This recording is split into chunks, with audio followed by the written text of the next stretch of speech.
Semuanya semoga dirahmati dan dimuliakan oleh Allah Subhanahu wa Ta'ala. Baru saja kita membacakan satu surah yang surah ini disebut Rasulullah sebagai Qulubul Quran. Itu surah Yasin. Surah ini ada 83 ayat. Ulama hikmah membagi menjadi 5 bagian. 20 ayat pertama itu untuk berkaitan dengan kehidupan dunia. 20 ayat setelahnya itu berkaitan tentang keselamatan di alam kubur. 20 ayat setelahnya itu berkaitan dengan kebangkitan di pada mahsyar. Dan 20 ayat setelahnya itu berkaitan menjadi asbab untuk mendapatkan keselamatan sebagai pakaian masuk ke dalam surga. Dan 3 ayat terakhir adalah kunci. Ayat 81, 82, dan 83. 81 itu mengikat semua atas ciptaan Allah. Dan 82 adalah ketetapan Allah ketika Dia ingin menciptakan sesuatu. Cukup mengatakan jadi maka jadilah. Kemudian ayat 83 itu adalah hakikat dari semua yang ada. Makanya surah ini siapa yang membacanya sekali itu sama dengan menghatamkan Al-Quran 10 kali. Dari sinilah ulama kita sehingga menganjurkan, bahkan Rasulullah mengatakan lakinu mautakum bi suratil Yasin li'annahu suratul Yasin qulubul Quran. Bacakan surah Yasin kepada orang yang meninggal, karena surah ini bisa menjadi asbab untuk mendapatkan keselamatan. Bahkan orang yang mengamalkan surah Yasin secara istiqamah, walaupun ada beberapa surah yang lain Bapak Ibu sekalian, termasuk suratul Mulk. Saya sering wasiatkan jangan tinggalkan suratul Mulk dan usahakan membaca surah ini dalam keadaan ada wudhu. Karena siapa yang melanggengkan suratul Mulk tabaraka itu tidak akan hancur jasadnya ketika dia wafat. Jasadnya akan utuh selamanya. Tapi bagi wanita yang haid mungkin terhalang untuk membaca. Tapi ketika dia menghafalnya, itu boleh dia baca dalam kedudukannya sebagai zikir atau wirid. Tapi untuk membacanya secara langsung di Al-Quran, tidak semua ulama membolehkan, walaupun ada yang longgar. Tapi saya lebih memilih kalau misalnya wanita dalam keadaan haid, maka amalkan basmalah 100 kali setiap selesai sholat subuh, kemudian minta berkahnya.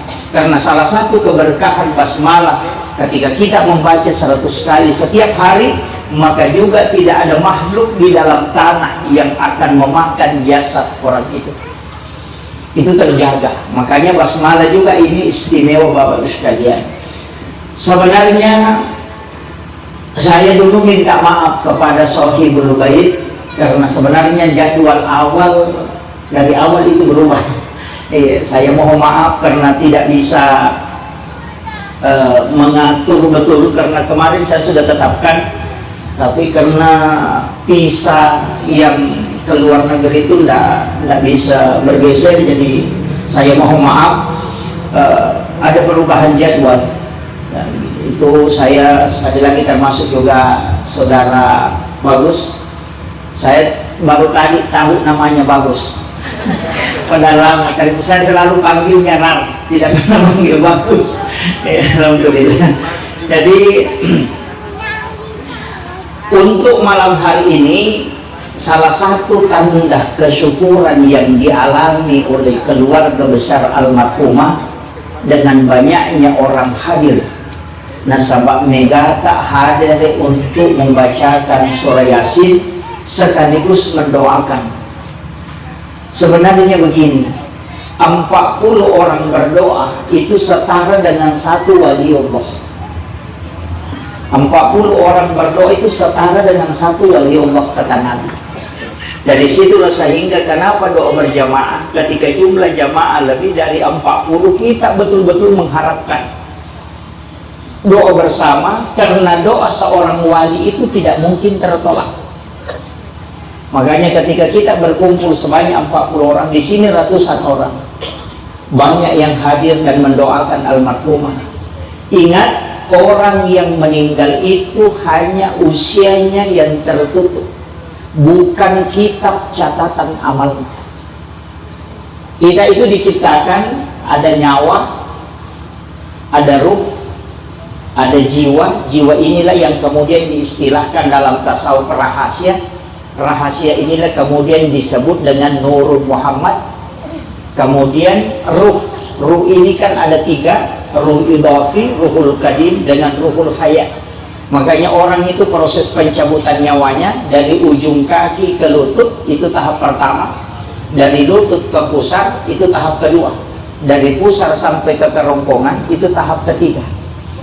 Makanya ketika orang sudah dingin kakinya dari ujung kaki sampai ke lutut, itu pasti ada perubahan, karena itu tahap pertama. Nah, makanya disebut idhafi. Makanya orang tidur itu yang diangkat ruhnya, tapi orang mati itu digenggam. Itu aja bedanya, sedikit saja. Makanya orang tidur itu dianggap orang mati. Jadi bahasa Arabnya kan sudah mati sebenarnya. Kalau dalam pandangan agama, makanya bismika Allahumma ahya wa amut. Alhamdulillahilladzi ba'da ma'amatana wa ilaihin nusur. Terima kasih banyak ya Allah, Engkau telah menghidupkan aku kembali setelah Engkau mematikan aku. Di riwayat yang lain Rasulullah mengatakan an-naumu ahul maut, tidur itu bersaudara dengan mati. Saya ingin sedikit bahas ini. Kenapa Rasulullah mengatakan an-naumu ahul maut, tidur itu saudara. Saudara itu cuma tidak banyak kita mengatakan persis sama.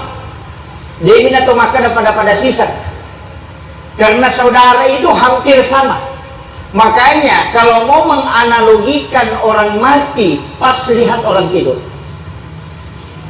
Kenapa? Orang yang tidur ketika dia bermimpi disiksa, pasti merasakan sakit, padahal tidak ada yang memukul.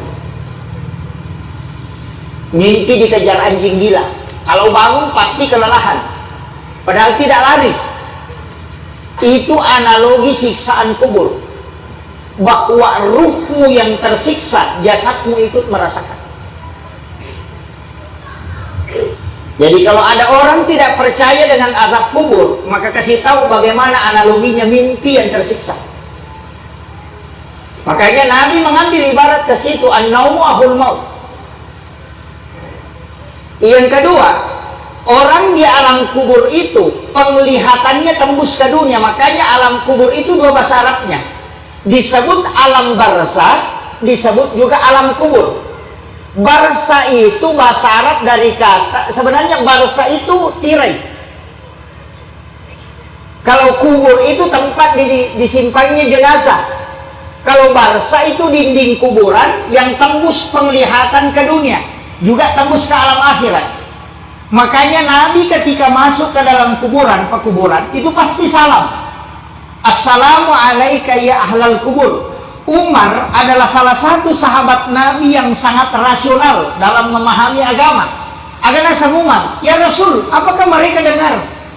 Nang kalinya gaji, dia kan orang meninggal. Kemudian suaramu kecil dan engkau mengucapkan salam di pintu ini. Apakah yang di sana yang jauh itu dengar? Ini kuburan luas. Apa kata Nabi? Wahai Umar, lebih tajam pendengarannya orang yang meninggal dibanding orang yang hidup. Dari situlah orang yang sudah meninggal pun kita dilarang untuk menyebarkan atau menyebut aibnya. Kenapa? Karena sesungguhnya mereka mendengar. Ini penting saya sampaikan, karena ini banyak orang tidak tahu bahwa kalau orang sudah meninggal selesai. Itu persis orang tidur yang bermimpi. Dia bisa berangkat ke Jakarta, padahal dia di atas tempat tidur. Cuma kebalikannya begini, kalau orang hidup, ruhnya diperintah oleh jasadnya. Kalau orang mati, jasadnya yang memerintah, ruhnya yang memerintah jasadnya. Itu terbalik. Jadi ya kau tahu tuh, ruh mengikuti jasad. Kalau orang meninggal, itu jasad yang ikuti ruhnya. Makanya ketika kita membacakan Fatihah atau mendoakan untuk ruhnya, itu utuh. Dan itu mendengar, karena yang kita kirimkan itu ruh, bukan jasadnya. Ini penting. Makanya kalimat yang sering dipakai ila ruh atau ila arwah. Yang sering dipakai yang mana? Ila ruh atau ila arwah? Hah?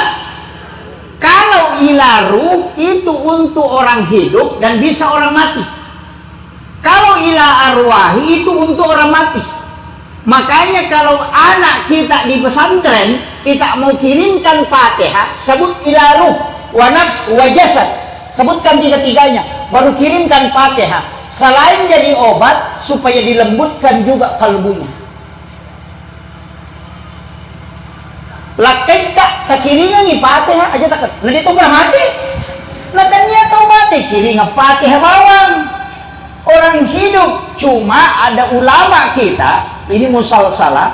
Makanya kemarin ketika saya undang Buya Ar-Razi ke Sidra, sebenarnya target saya itu 2 zikir. Karena beliau punya satu sanad ilmu untuk mengambil Fatihah 1 napas. Itu di 4 huruf. Saya pernah sempat dapat potongan ceramahnya, dia mengambil sanad Fatihah 1 napas, itu musalsal sampai malaikat Jibril.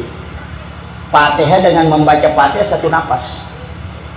Saya target memang undang untuk mengambil itu sanad. Makanya saya sampaikan kepada seluruh jamaah, saya sampaikan kita bisa menggunakan suratul Fatihah itu sebagai obat, tapi dengan 1 napas. Kita baca suratul Fatihah 1 napas, mulai basmalah sampai waladhdallin. Jadi itu bisa dipakai untuk obat. Biasa ditiupkan ke tangan, diletakkan di mana badan kita sakit. Itu. Kalau kita tidak tiupkan ke tangan, cukup ditarik nafas, di mana terasa sakit dibawa ke situ, baru disentuh. Kemudian bacakan basmalah 3 kali. Ya narunasa maka detepat japinna nabita. Itu yang orang dulu itu. Jadi Fatihah dari dalam, basmalah dari luar. Ini biasa dipakai ya? Nah, tidak. Hanya saya jasahkan dipakai itu, Bu. Itu bagus sekali. Termasuk kalau kita agak kelelahan, biasa pakai itu. Baca basmalah, mulai basmalah sampai suratul. Baca mulai basmalah sampai ayat terakhir, 7 ayat. Suratul Fatihah, kemudian kita tarik nafas, kemudian tahan di dalam, baru minta sebagai obat. Itu Fatihah jangan dipotong kalau misalnya dijadikan sebagai obat, jangan dipecah, disatukan. Itu 7 ayat, makanya jangan dipecah dengan nafas. Jadi itu yang makanya saya kemarin ketika undang Buya Ar-Razi itu di acara Maulid, saya sengaja minta sama beliau untuk dijasahkan langsung. Saya sampaikan kepada jamaah, walaupun saya pernah dapat dari guru kami, tapi kami yakin kalau dengan banyak sumber itu lebih kuat. Jadi bisa itu, Bu, bisa. Yang di kota lagu orangnya dia tulis. Tapi kalau satu nak, tidak usah dianukan. Jadi cukup baca mulai basmalah sampai waladhdallin. Kemudian niatkan, tapi diniatkan sebelum dibaca. Kita mau gunakan untuk apa? Nah itu. Misalnya kalau ada badan kita sakit atau kita punya penyakit, ya kita pakai itu. Jadi kita letakkan tangan di luar, baca basmalah 3 kali. Bismillahirrahmanirrahim, Bismillahirrahmanirrahim, Bismillahirrahmanirrahim. Kemudian baca suratul Fatihah 1 napas, kemudian bawa ke situ. Itu yang dipakai para ulama kita. Jadi saya wasiatkan bagi yang mau pakai silahkan. Kalau tidak percaya tidak usah dipakai. Insyaallah tidak akan jadi juga kalau tidak percaya. Kemudian makanya ia tuh tomatewe, orang yang meninggal itu Bapak Ibu sekalian hanya usianya yang tertutup. Makanya orang meninggal itu kita mengatakan tutup usia. Tapi kitab catatan amal itu terus jalan, tidak pernah berhenti tuh. Makanya apa yang kita lakukan di dunia, bekas-bekas yang kita tempati di dunia itu kan kita baca tadi di surah Yasin kan. bekas-bekas yang kita tinggalkan itu tercatat semua. Makanya guru Profesor Dr. Quraisyab itu apa kata beliau? Mengangkat satu hadis bahwa setiap tempat yang kau tempati sholat ataupun melangkah dalam keadaan berzikir ketika engkau wafat itu akan menangis. Itulah sehingga kenapa kalau kita selesai sholat fardu kita bergeser sedikit, pindah untuk sholat sunat. Bukan bilang berarti jelek di situ tadi, tidak. Cuma supaya banyak yang mendoakan dan banyak yang menjadi saksi. Itu kuncinya. Sama di pakaian, langsung pakai sholat. Makanya ketika kita mau makan disuruh basmalah, itu akan menjadi saksi semua. Ya, paling tidak kalau tidak bisa sampai Bismillahirrahmanirrahim, bilang saja Bismillah baru makan. Ya kok Bismillah mau pada itu lepawi mati bawan nih. Makundulan. Iya. Kenapa baca Allahumma barik lana fi ma razaqtana? Karena Allahumma barik minta berkahnya kan? Minta berkahnya dari apa yang telah direzekikan oleh Allah Subhanahu wa taala. Itu kan ya kok barakah ya kok tami pasti manci Pak Burah. Itu kuncinya. Jadi makan pun itu bisa menjadi obat. Aja tak kena mandreti Pak Murah apa menjadi obat, tidak. Justru nasi itu bisa dijadikan obat. Kita niatkan apapun air minum yang kita minum. Apa bedanya itu obat, Pak? Sama sebenarnya air minum. Kalau dikasih orang ustaz dikasih, baru disuruh doakan. Sama juga kalau kita baca, cuma kadang kita tidak yakin. Wah, jadi mau begitu ya baca ustaz sebana ya leng, gitu. Padahal mestinya kita baca, niatkan untuk obat. Itu bisa. Cuma kan diajarkan, kalau minum itu Bismillahirrahmanirrahim baru minum teguk satu kali, baca Alhamdulillah. Alhamdulillah Rabbil Alamin, baru Bismillah lagi, baru teguk lagi, baru baca Alhamdulillah Rabbil Alamin, baru Bismillah lagi, baru teguk lagi, baru istirahat, dihentikan sejenak. Kalau mau lanjut, lanjut lagi. Kenapa? Itu hadis Nabi. Siapa yang minum dengan cara begitu, maka selama air itu ada di dalam perutnya dia tidak akan melakukan dosa besar. Itu hadis Nabi. Cuma kau minum cica minatong kana capu. Kalau kau minum sumpah nami kedok. ini yang parah. Padahal itu hadis Nabi. Siapa yang minum dengan cara itu kan Bismillahirrahmanirrahim. Minum satu teguk baru baca Alhamdulillah. Baru Bismillah lagi baru minum, baru baca Alhamdulillah. Baru Bismillah lagi baru minum, baru baca Alhamdulillah, baru simpan. Kalau mau minum lagi baru diambil lagi dengan ulang dengan kata yang sama dan doa yang sama. Ada juga dua versi itu yang pakai Bismillahirrahmanirrahim baru dia minum, baca Alhamdulillah, Bismillah, Alhamdulillah, wala ilaha illallah, wallahu akbar. Dia baca 3 kali untuk zikirnya. Jadi makanan yang kita berzikir ketika masuk itu kan menjadi saksi kelak dan itu membantu kita. Kemudian yang ketiga, ini yang tidak kalah pentingnya saya sampaikan. Ketika keluarga kita meninggal, sebenarnya begini, orang tua kita meninggal, anak-anak kita atau siapapun, kalau orang meninggal itu Bapak Ibu sekalian, itu sebenarnya dia menunggu kiriman. Dia menunggu kiriman. Nah, tak aja tuh kiriman tak. Apa kiriman kita? Kalau bukan doa, bisa dengan sedekah. Apalagi ini dekat-dekat kurban. Kita kurbankan dia. Cuma nanti dalam fikih itu kan berbeda. Kalau Imam Syafi'i harus ada wasiat. Harus ada wasiat. Imam Syafi'i itu mengatakan harus ada wasiat. Makanya Bapak Ibu sekalian sebelum kita meninggal, tapudangi menyanata. Kalau dapat waktu berkurban kasih tahu memang ya nata. Nanti kalau ketika aku meninggal dan tiba waktu kurban, nah ada di rezekimu nak, kurbankan kak. Kasih begitu aja. Pasti sampai selamanya. Jangan kita takut. Lah kayak mau Tommy meninggal, nama pasti mati ki. Kendro ki lo ditamati. Wasiatkan memang, jangan malu berwasiat ke anak-anak kita. Kasih tahu karena Imam Syafi'i mengatakan selama ada wasiatnya maka itu sampai. Makanya ketika tidak ada wasiat, ada ulama merubah itu sistemnya. Bagaimana? Kalau tidak ada wasiat, anaknya yang berkurban niatkan pahalanya untuk orang tuanya. Kan gitu. Ada yang mengatakan tidak cukup anaknya saja berkurban, orang tuanya sudah dapat karena ada namanya syafaat pahala. kebaikan yang dilakukan oleh anak, orang tua dapat bonus. Coba. Makanya semakin banyak anak itu semakin banyak rezeki. Bukan rezeki bilang uang melimpah saja, tidak, rezeki pahala. Bayangkan kalau 10 anak nah sholat duhur semua, nilai pahala sholat duhur kita dapatkan 10 hari dalam 1 hari. Coba, kan begitu.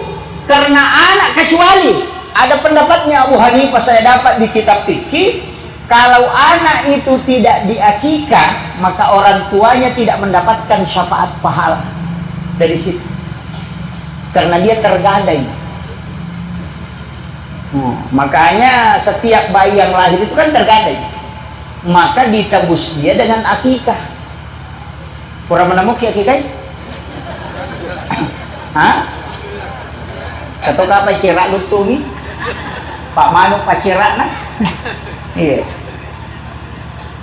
Kalau ragu ki bilang ay tidak diakikah tak saya, akikahkan diri kita. Akikah ki. Coba beli kambing. Maka doe dia apa beneku dia to ni akikah. Iya dia to. Anakku dia to pak. Sapi na tali.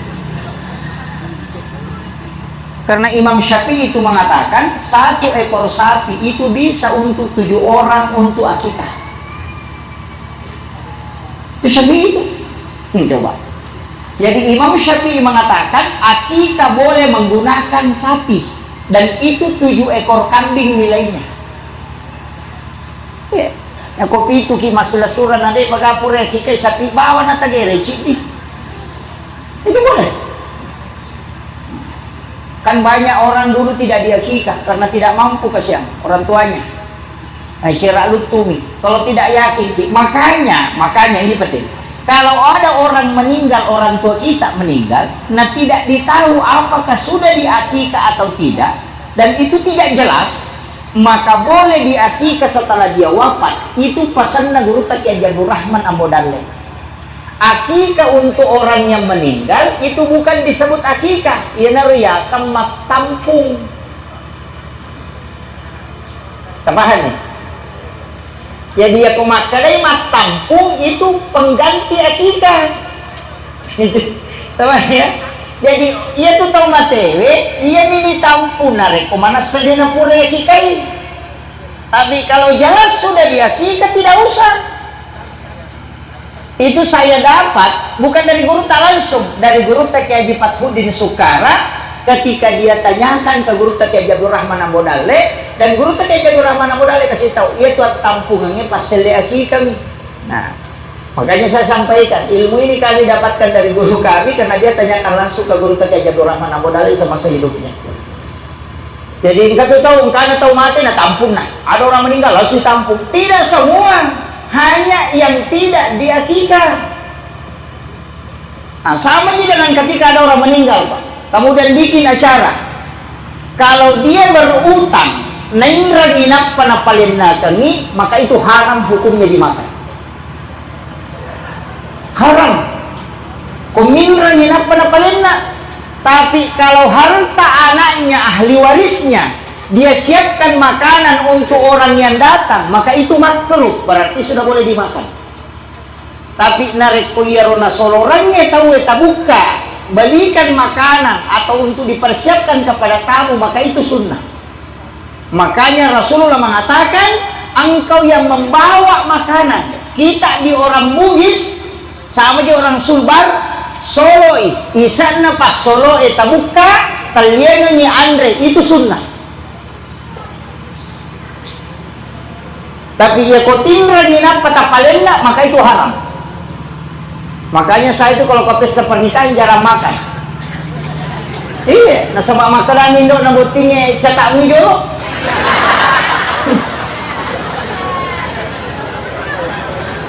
Oko kampungku deh tuh napa aku sulba aku di sana gitu. Itu kan tidak jelas. Karena dia bukan utang. Ada satu hadis ini ditempatkan beda-beda. Ketika Rasulullah dipanggil oleh salah seorang wanita karena suaminya meninggal. Dalam satu riwayat itu saya baca, suaminya meninggal, kemudian dia membeli kambing, mengambil kambing, kemudian dia suruh orang sembeli, kemudian dia hidangkan. Nabi dipanggil untuk memakannya, dan Nabi makan, tapi Nabi hanya menyuap satu kali, kemudian dia berhenti. Apa kata Nabi? Saya merasakan makanan ini makanan yang tidak halal. Itu di rumah orang meninggal. Coba, Rasul mengatakan saya merasakan makanan ini makanan tidak halal. Kemudian Rasul mengatakan tolong makanan ini jangan dibuang, tapi bagikan kepada fakir miskin yang berhak untuk memakannya. Hadis ini oleh Imam Malik dimasukkan dalam bab mukjizat Rasulullah. Imam Syafi'i memasukkan hadis ini dalam bab jual beli yang diharamkan. Coba, itu satu hadis beda tempat. Coba, kenapa Imam Syafi'i memasukkan hadis ini dalam bab jual beli yang diharamkan? Karena ternyata wanita ini mengambil kambing, itu dia tidak beli, cuma bilang begini, ini kambing, mana penjualnya? Yang menjaga bilang tidak ada. Berapa harganya? Dia bilang saya tidak tahu. Dia bilang kalau begitu saya ambil saja dulu. Jadi saya ambil saja dulu, nanti sore saya bayar. Dia bawa pulang, kemudian dia sembeli, dia hidangkan, dan Nabi makan satu suap baru berhenti. Nabi mengatakan saya merasakan makanan ini makanan yang tidak halal.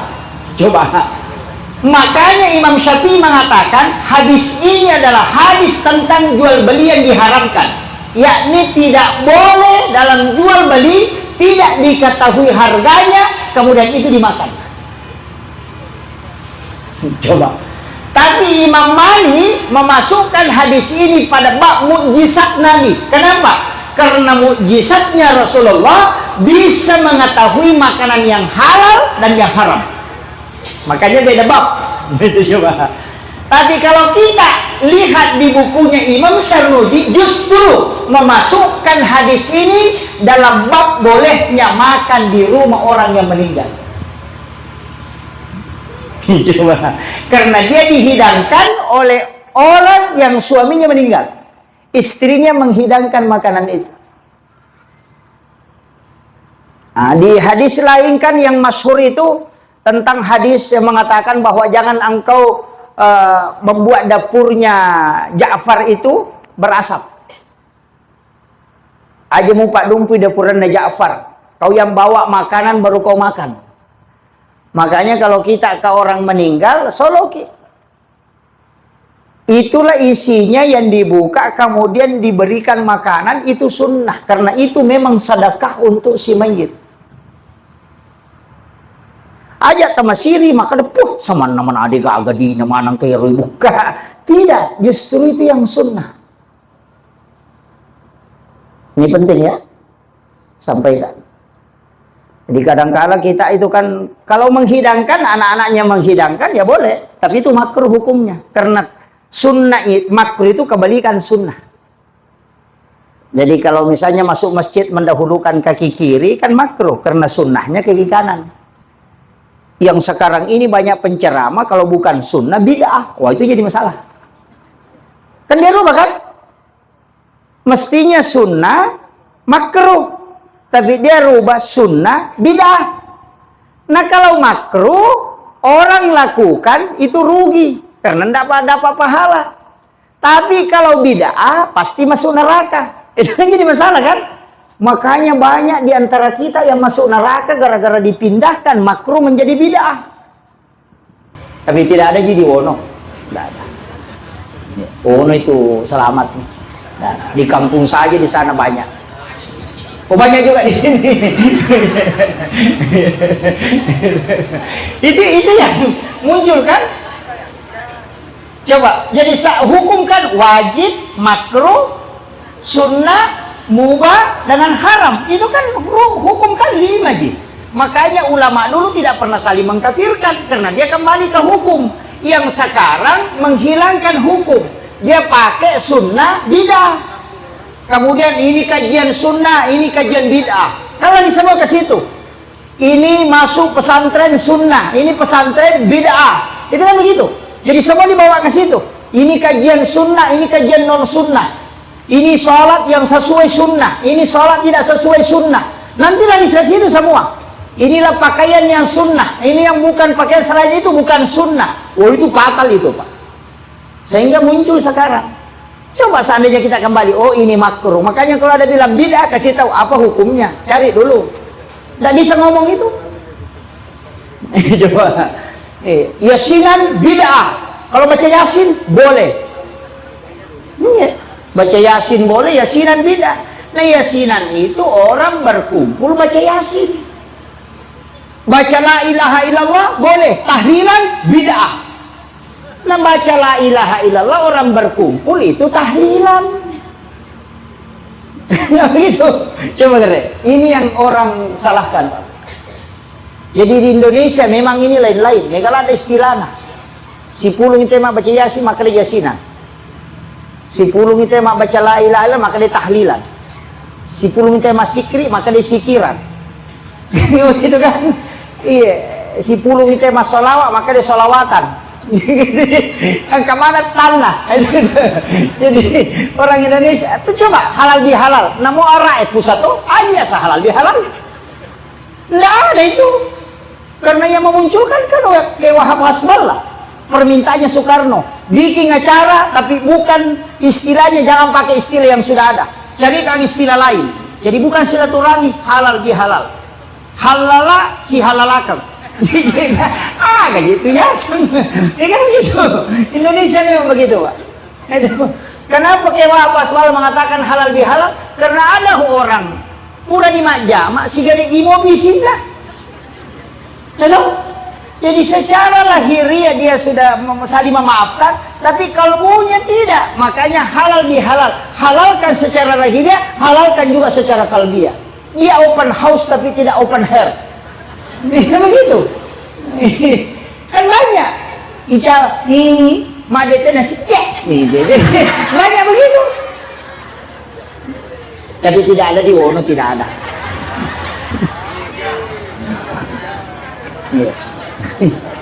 Saya wasiatkan ya.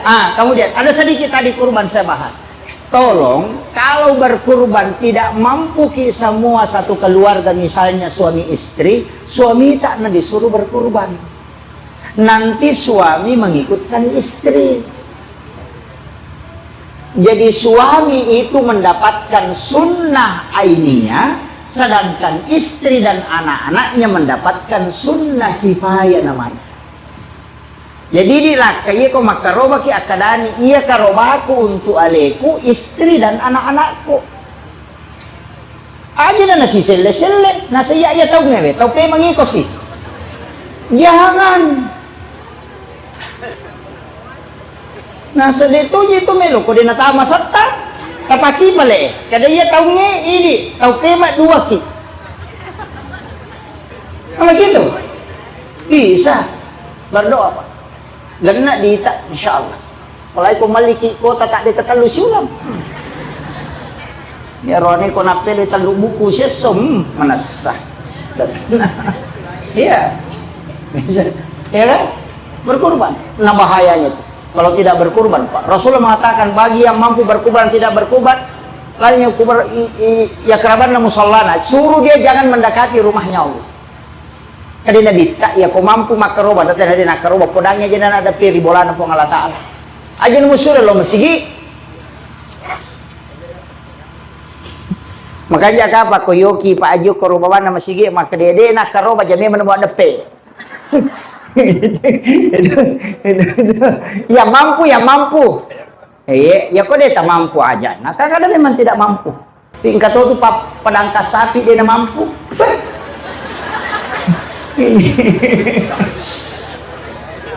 Padangkas sapi dia nakaroba. Tahu malah satu ya. Itu kagak pohon. Kemudian makanya saya wasiatkan tadi anak-anaknya bersedekah. Saya wasiatkan iya kau masih sedekah ki aja nanale tata sedekah indok tak nata sedekah. Nah sebab kalau kita sedekahkan ibu kita sudah dapat pahala birrul walidain, dapat juga pahala sedekah sebagaimana sedekah yang kita sedekahkan untuk orang tua. Ipa tujuh ni indok ini pemali bonusnya. Iya. Maka dari itu saya juga lagi kok itu gak ada ya Ustaz. Maka apa? Kalau lali celengan yang kadita sa pulau sabunia kan saja 5.000 untuk almarhumah, 5.000 untuk saya, itu sudah. Iya. Cuma kalau anak-anak santri, anak-anak pesantren, sedekahkan gurumu yang kau anggap kau istimewakan. Istilahnya begini, kalau ada guru kita yang sangat kita kagumi, misalnya penghafal, kita ingin mengambil berkahnya, setiap hari Jumat sedekahkan dia. Jadi mas sumbangnya ke masjid, tapi nyakangi pahalanya untuk guru kita itu. Insya Allah engkau akan mengambil berkahnya, ilmunya. Jadi Imam Syafi'i begitu, ketika ditanya, kenapa kau bisa cepat sekali menghafal? Bisa menghafal kitab-kitab para ulama. Dia mengatakan, setiap Jumat saya sedekahkan guru-guru. Penulis-penulis kitab yang saya hafal itu saya sedekahkan. Jadi itu kuncinya. Sama ada ulama kita mengajarkan, kalau kita di ilmu hikmah, dia mengatakan bahkan dalam tasawuf itu, ketika ingin membaca satu kitab, cari dulu penulisnya, kirimkan suratul Fatihah, kemudian sedekahkan dia, baru bertawassul, kemudian kau baca kitabnya, insya Allah mudah kau paham. Ya kau kamu ibaca na denrum len misang-isa na ambil dulu jalur itu. Itu yang kita anukan. Termasuk Bukhari Muslim, kitabnya Sahih Bukhari, kalau kita sesekali mestinya kita khatamkan itu Sahih Bukhari. Pernah baca, kalau penceramah tidak pernah baca Sahih Bukhari Muslim sampai khatam, oh itu fatal itu. Jadi mestinya memang khatam itu. Kemudian itu tadi saya bilang sedekahkan. Kemudian yang kedua, siarahi kuburnya, karena sesungguhnya dia melihat kita ketika kita datang. Magi ko tolo kiburu enak tengi nabi tamak julekai batu kiburu. Sebenarnya orang meninggal itu Pak Imam. Ya, sekali lagi, ia tuh tahu mate imat tak. Makanya kalau orang meninggal disolati, itu jenazah di depan imam.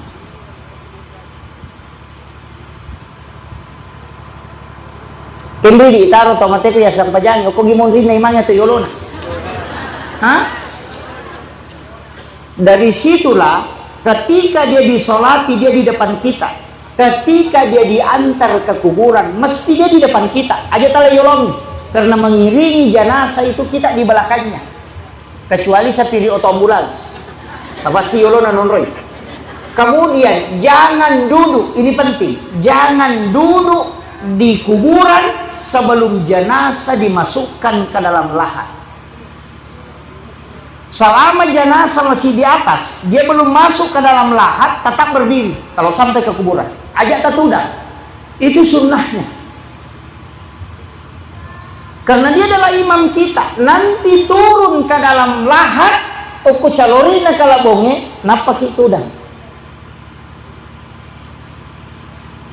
Itu kuncinya sebenarnya, Pak. Sebenarnya kan pengurusan jenazah ini juga banyak masalah, Pak. Mulai dari orang sekarat, kita disuruh ganti pakaian yang bagus. Kemudian usahakan dikasih bantal. Kalau bisa dihadapkan ke kiblat.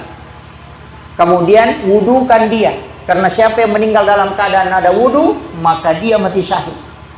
Siapkan air minum. Ketika dia terbuka mulutnya kemudian merasa kepanasan, kasih air sedikit, karena di saat itu dia haus sekali. Kasih air. Paling bagus itu kalau ada air samsam, kita kasih air samsam. Kasih minum dia menggunakan sendok. Itu orang sakarat itu, Pak. Dalam 5 menit sakaratul maut, itu bibirnya pecah-pecah. Itu saking panasnya.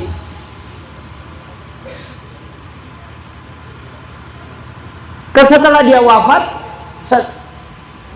tangannya itu seperti orang mau sholat. Perempuan laki-laki sama. Kalau dia tidak mau bersedekap, azankan. Itu ditarik, kemudian ditahan, diazankan di telinga kanannya. Kalau orang tidak mau bersedekap, tangannya. Kalau dia memang daka liman nih, bagangnya kudu cila tahun. Ini orang meninggal jadi azan. Itu tanda bahwa ketika ada orang meninggal tidak mau bersedekap tangannya, itu tanda. Orang itu tidak meninggalkan pekerjaan dunianya ketika azan dikumandangkan. Dia memang daka liman.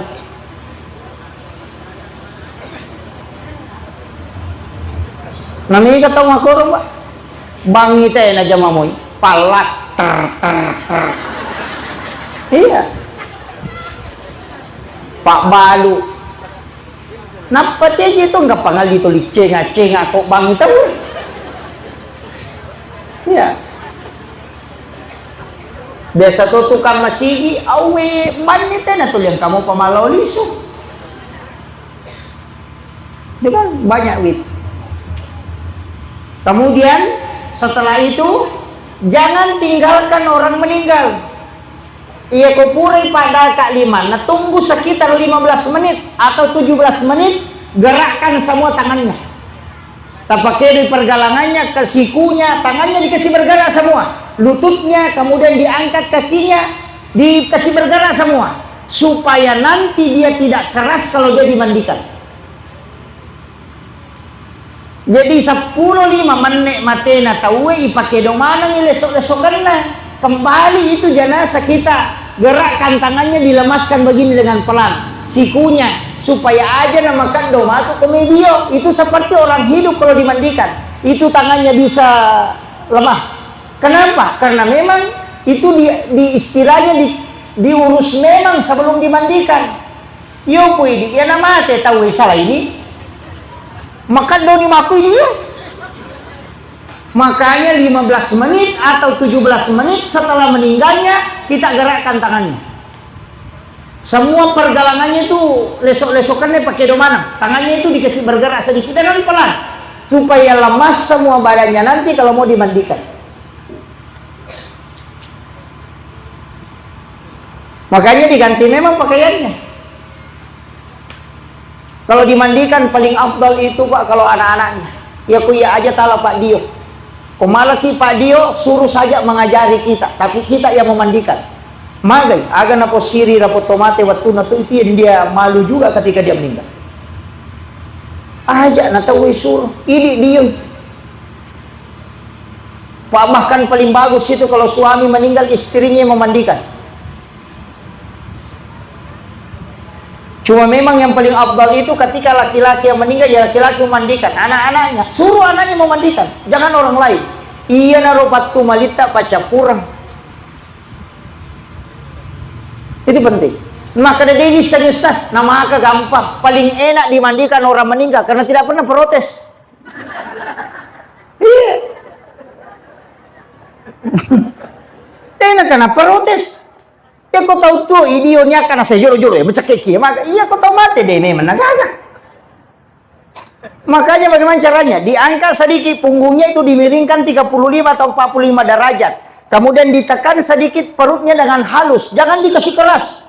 Itu ditekan dengan halus. Kiri kanan ditekan, di bawah pusatnya ditekan sedikit. Baru dibersihkan duburnya. Kasih masuk jari tengah. Makanya ya atau mangoje biasa pakai kos tangan. Makanya kasih masuk jari tengah di duburnya, bersihkan di dalam. Di situ kan dubur tertutup di bawah, kosong di tengah, tertutup di atas. Kalau bersih itu tertutup sendiri, itu rapat. Nah, kalau sudah bersih kasih kapas sedikit baru masukkan ke situ. Baru wudukan. Wudukan. Setelah diwudukan baru dimandikan. Iya narona mak bisa cari payah sama pamula dio. Ngapain tuh? Sudah diwudukan, mandikan. Kalau saya jangan pakai sabun cat tangan. Di sini masih pakai sabun cat tangan. Hah? Sabun cair paling bagus itu. Sebenarnya kalau mau mandikan jenazah paling bagus itu pakai shower. Sambung saja ke salam, kasih menyala, baru pakai shower supaya airnya lembut. Itu paling bagus. Pakai air galon lebih bagus lagi. Karena ada kapur barusnya dan bisa ganjil jumlahnya. Mandikan, kita yang mandikan. Nah, nanti kalau pakai sabun cair, sampo sudah dipakai sampo, kan ada juga yang pakai sabun mandi itu. Kalau pakai sabun mandi, lebih baik haluskan dulu. Kasih air ditimba baru dikucak supaya dia mencair. Nanti airnya itu tinggal disiramkan ke jenazah pada saat mau disabun itu. Ya komeni sabunnya mana loh, sabunnya tabul orang. Nggak usah terlalu banyak. Memandikan jenazah itu nggak butuh air banyak. Kopura ya romatu biar tidak diwudukan lagi. Karena kalau dalam hadisnya itu tidak diwudukan lagi. Hanya di saat memulai memandikan itu diwudukan. Tapi ingat, dena rusak jenek na tau matewe ketika dia disentuh oleh non muhrim. Jenazah itu tidak pernah batal wudunya. Yang batal wudunya adalah yang menyentuh. Tabahan ya? Jadi dena rusak jenek na tau matewe aja nak ada. Pura ni jenek aja mungkin saya. Dena rusak jenek itu tau mak gesai ni rusak jenek. Ini saya sampaikan. Cuma ada itu mandi penutup. Dia semua terpakai toh, diopat tutup. Yang pakai air yang ada parfumnya itu, yang ada wewangiannya biasa. Biasa dipakai toh. Nah, ambilkan air 1 timba, siram dari kaki ke kepala, jangan dari kepala ke kaki. Itu dibalik sambeko. Begini caranya. Jadi ambil airnya baru siram dari kaki, baca Ghufranaka ya Allahu wa ilaikal masir. Baru miringkan ke kiri supaya kanannya di atas. Ambil lagi air baru baca Ghufranaka ya Rahman wa ilaikal masir. Baru miringkan ke kanan supaya kirinya bagian atas. Baru ambilkan lagi 1 timba, baca Ghufranaka ya Rahim wa ilaikal masir. Baru condongkan sedikit ke depan, baru ambil air terakhirnya, bacakan Ghufranaka ya Rabbana wa ilaikal masir. Ya nantiasa diusul apa-apa. Sudah dihafal?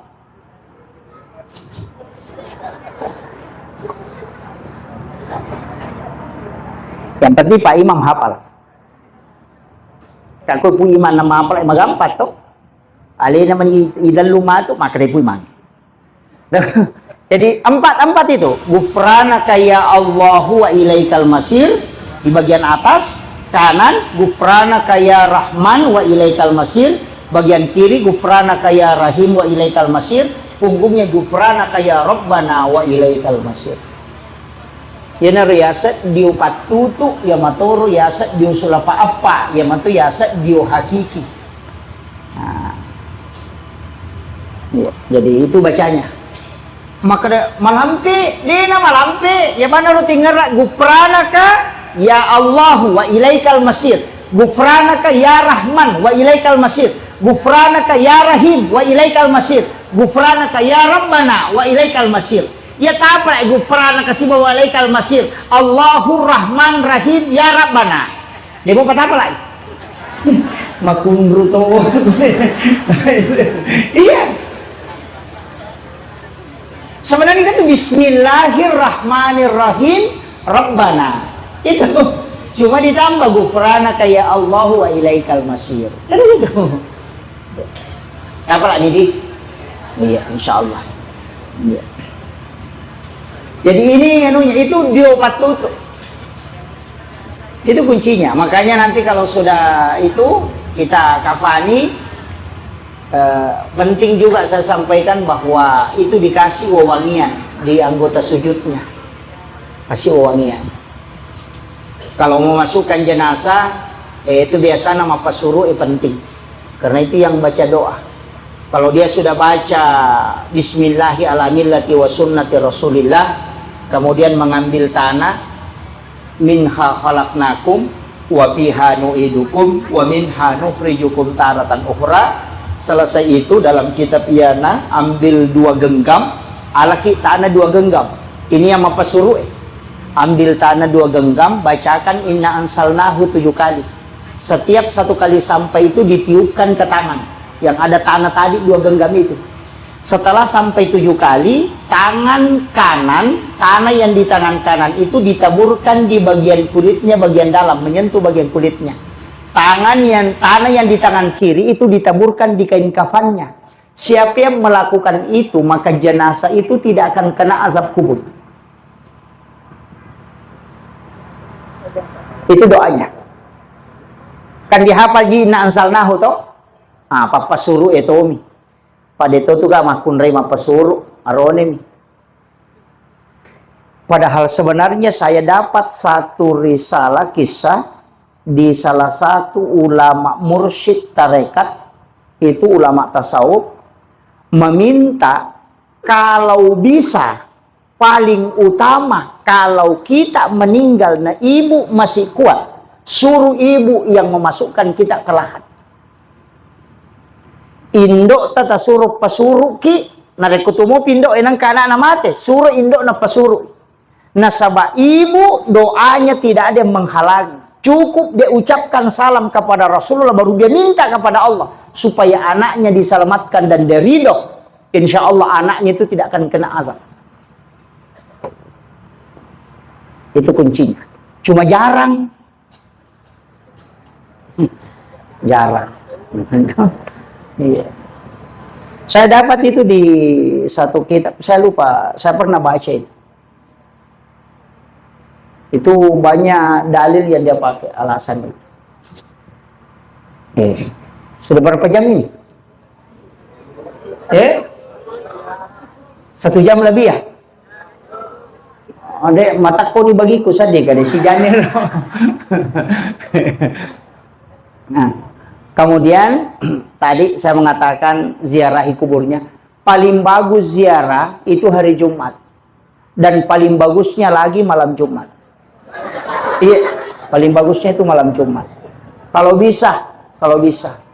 Kalau tidak bisa, ambil Jumat pagi sampai sebelum sholat Jumat lah. Atau pas sudah sholat Jumat kita bisa berangkat ke kuburan. Sedapat mungkin kita ziarah. Iya. Kenapa? Karena sebenarnya ada riwayat yang mengatakan setiap malam Jumat ruhnya orang-orang Muslim itu dikembalikan ke kuburnya. Makanya Rasulullah itu kalau malam Jumat datang ke kuburan. Nanti menjelang subuh baru pulang. Sekitar jam 11 itu datang ke kuburan. Iya. Jamu takwa ready kode tulis. Tapi makanya Nabi sepulang dari ziarah itu membaca 2 surah di subuh Jumat. Yang pertama adalah Alif Lam Mim Tanzilu, yang kedua adalah Al-Insan. Makanya sunnah kalau di subuh Jumat membaca 2 surah. Disunnahkan ya, membaca 2 surah itu. Alif Lam Mim Tanzilu dengan Al-Insan. Jadi bukan sujud tilawah yang sunnah, bukan. Yang sunnah itu membaca 2 surah. Cuma kebetulan di Alif Lam Mim Tanzilu itu ada ayat As-Sajadah, makanya kita sujud tilawah. Nah ada imam na potong 3. Na polo talui. Alif Lam Mim Tanzilu denan Al-Insan. Padahal yang sunnahnya itu Alif Lam Mim Tanzilu di rakaat pertama, Al-Insan di rakaat kedua. Itu yang sunnah, bukan sujud tilawah yang sunnah. Cuma kebetulan di Alif Lam Mim Tanzilu ada ayat As-Sajadah, makanya kita sujud tilawah. Dari situlah Abu Hanifah mengatakan kalau ada orang sholat subuh hanya mau sujud tilawah, itu bisa sholat subuhnya tidak sah. Itu bahaya itu. Makanya kalau di fikih Syafi'i itu jelas. Kan ada imam itu cuma ambil Alif Lam Mim Tanzilu. Nah sebab jamaah atau protes, nah sebab bikin alele, melampir adai, kan begitu. Karena imam sekarang Pak memang berat. Ya alai pakai pelak orangnya nasa melampir adai. Male surat pendek, nah satu dia mana roh. Padahal nama lain ada itu apa lah? Maraji memang, iya. Padahal surah-surah itu banyak. Tapi saya kasih tahu. Kalau sholat duhur, sholat asar, kalau ada yang susah ekonominya, baca wailul lil mutaffifin. Tali pengupu wailul lil mutaffifin pada sholat duhur dan sholat asar. Koto marajing ekonominya. Iya. Iya. Iya, wailul lil mutaffifin. Baca itu.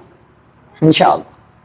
Siapa yang membaca, saya dapat itu dari satu riwayat, siapa yang membaca surah ini di sholat fardu, maka Allah akan cukupkan rezekinya, bahkan dilebihkan itu. Ya. Tapi jarang Pak Malampe panjang. Tapi itu di sholat duhur dengan sholat asar. Bisa diamalkan itu Pak. Sama sebenarnya kalau sholat isya kan biasanya kita baca alam nasra dengan alam tara kaifah. Itu biasa dibaca alam nasr, alam tara kaifah, ada juga baca alam nasr baru lila fi Quraisyin. Kenapa alam nasr di waktu isya? Lila fi Quraisyin juga kadang dibaca. Karena orang yang membaca 2 surah ini itu tidak kena taun. Penyakit yang dikirim malam hari itu tidak kena dia. Iya. Maka datanya apa yang baca imangi aja dan aku sampai yang isya tak baca, aku sampai yang sunnah isya. Kalau sudah ki sholat isya, sholat sunnahnya itu kita baca. Kan begitu.